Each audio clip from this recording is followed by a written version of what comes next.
दुनिया के ऐसे 8 देश जिनको वन बेल्ट वन रोड के तहत चीन ने अपने कर्ज तले दबा दिया। नमस्कार, मैं प्रशांत मणि त्रिपाठी और आप देख रहे हैं प्रदेश तक। चीन ने पाकिस्तान, श्रीलंका समेत कई विकासशील देशों को बड़े पैमाने पर लोन बांटे। फिलहाल ये देश कर्ज चुकाने में असमर्थ हैं और इनके आगे डिफॉल्टर होने का खतरा भी पैदा हो गया। एक रिपोर्ट के मुताबिक चीन ने बीते 2 दशकों में इन देशों को लगभग 240 अरब डॉलर का बेल आउट लोन दिया है। इनमें से ज्यादातर लोन उन देशों को ही दिया गया है जो उसकी ओर से शुरू किए गए one belt one road project का हिस्सा है। वन बेल्ट वन रोड चीन की एक परियोजना है जो कि यह चीन की विदेश नीति में शामिल है। इनमें श्रीलंका, पाकिस्तान और तुर्की भी शामिल है। स्टडी के मुताबिक चीन ने इन देशों का इंफ्रास्ट्रक्चर डेवलप करने के नाम पर लोन दिया है। इनमें से अधिकतर देश कम आय वर्ग वाले हैं और उनके लिए लोन की अदायगी कर पाना मुश्किल होगा। यूएस स्थित रिसर्च फर्म एडेटा, वर्ल्ड बैंक और हार्वर्ड कैनेडी स्कूल की ओर से तैयार रिपोर्ट में कहा गया कि इन बेल आउट लोन्स में 2016 से 2021 के दौरान बड़ा इजाफा देखने को मिला। रिसर्च के मुताबिक चीन ने विकासशील देशों को जो लोन बांटे हैं उसकी 80% रकम इन्हीं 5 सालों के दौरान दी गई। बेल्ट एंड रोड प्रोजेक्ट में शामिल इन देशों की बीते कुछ सालों में कई मुसीबतें झेलनी पड़ी। आइए जानते हैं चीनी कर्ज के बोझ तले दबे ये 8 देश। चीन की कर्ज नीति का पहला शिकार Pakistan. The centre for global development की रिपोर्ट के अनुसार चीनी कर्ज का सबसे ज्यादा खतरा पाकिस्तान पर है। चीन का पाकिस्तान में वर्तमान परियोजना 62 अरब डॉलर का है और चीन को इसमें 80% हिस्सा है। चीन ने पाकिस्तान को उच्च ब्याज दर पर कर्ज दिया है, इससे डर को और बल मिलता है। पाकिस्तान पर आने वाले वक्त में चीन कर्ज का बोझ और बढ़ेगा, जिसके कारण चीन पाकिस्तान पर अपना अधिकार जमाने की बात रख सकता है। कर्ज के बोझ तले दबा जिबूती। अंतरराष्ट्रीय मुद्रा कोष ने कहा है कि जिबूती जिस तरह से कर्ज ले रहा है वो उसके लिए ही खतरनाक है। महज 2 सालों में ही लोगों पर बाहरी कर्ज उसकी जीडीपी का 50% से 80% हो गया।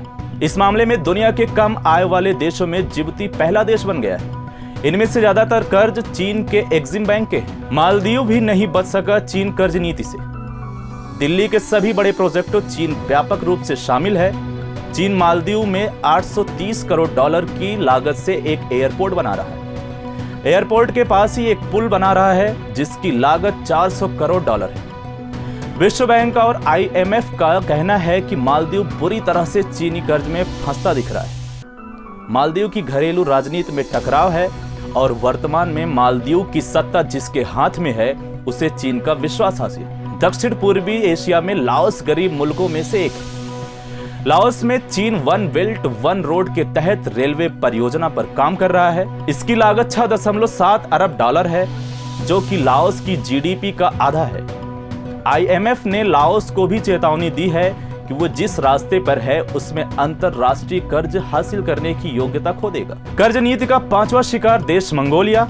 मंगोलिया के भविष्य की अर्थव्यवस्था कैसी होगी ये आधारभूत ढांचा के विकास में हुए बड़े निवेशों पर निर्भर करता है। चीन के एक्सिम बैंक 2017 की शुरुआत में 1 अरब अमेरिकी डॉलर का फंड देने के लिए तैयार हुआ था। चीन ने इसकी शर्त हाइड्रो पावर और हाईवे प्रोजेक्ट में हिस्सेदारी रखी है।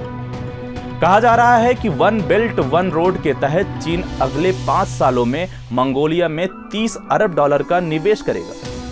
अगर ऐसा होता है तो मंगोलिया के लिए इस कर्ज से बाहर निकलना आसान नहीं होगा। अपने बड़े प्रोजेक्ट्स के चलते मोंटेनेग्रो ने लिया कर्ज। विश्व बैंक का अनुमान है कि 2018 में यहाँ के लोगों पर कर्ज उसकी जीडीपी का 83% पहुंच गया। मोंटेनेग्रो की भी समस्या उसके बड़े प्रोजेक्ट हैं। ये प्रोजेक्ट है पोर्ट विकसित करना और ट्रांसपोर्ट नेटवर्क को बढ़ाना। इन प्रक्रियाओं के लिए 2014 में चीन एक्सिम बैंक से एक समझौता हुआ था जिसमें पहले चरण की लागत 1 अरब डॉलर में 85% रकम चीन देगा। इस लिस्ट का 7वां देश तजाकिस्तान। तजाकिस्तान की गिनती एशिया के सबसे गरीब देशों में होती है। आईएमएफ चेतावनी दे चुका है कि वो कर्ज के बोझ तले दबा हुआ है। तजाकिस्तान पर सबसे ज्यादा कर्ज चीन का है।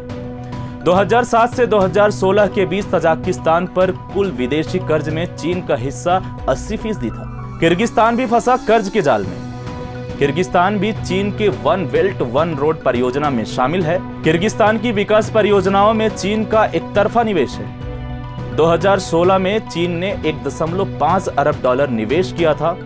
किर्गिस्तान पर कुल विदेशी कर्ज में चीन का 40% हिस्सा है। धन्यवाद।